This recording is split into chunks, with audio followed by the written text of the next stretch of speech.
Welcome to this video on the full mold process, an advanced engineering technique using lost foam casting. This methodology is unique because the pattern is not removed from the mold. Instead, it is destroyed during the pouring process. This process represents a paradigm shift from conventional sand casting. Unlike traditional methods where the pattern is mechanical and removed, full mold casting uses a sacrificial pattern that remains in place, which also eliminates the need for draft angles. The core of this technique is the use of expanded polystyrene for the sacrificial pattern. This material offers excellent formability for complex geometries, is extremely lightweight, and responds thermally by being destroyed rapidly when exposed to molten metal. By eliminating the need for pattern withdrawal, we gain significant design freedom.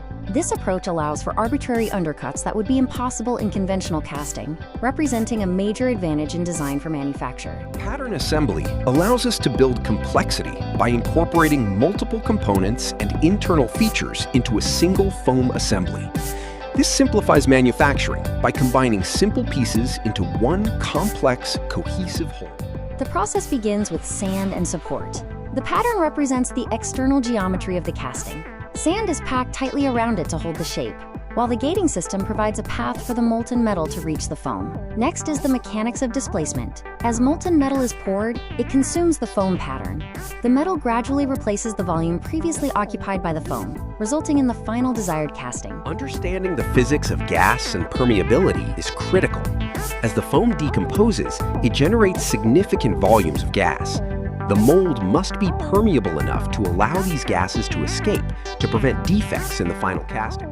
The primary design for manufacture advantages include no pattern removal, the ability to create complex shapes, reduced need for cores, high dimensional accuracy, and reduced finishing work, as parts are cast closer to their final geometry. However, there are constraints. The foam material is fragile and requires careful handling. Additionally, creating highly accurate patterns is essential, and any failure in mold permeability can lead to gas entrapment, ruining the casting quality. Considering the economics, there is a clear trade-off.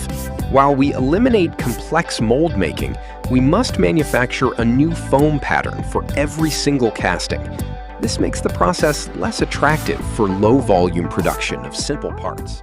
When selecting this process, look for complex external geometries, difficult undercuts, or intricate internal passages. Simple, basic shapes produced in low volumes are generally better suited for conventional sand casting. In summary, the full mold knowledge map balances design freedom, process control, and economic viability. You are essentially trading pattern reusability for absolute geometric freedom, making it an ideal choice for complex components.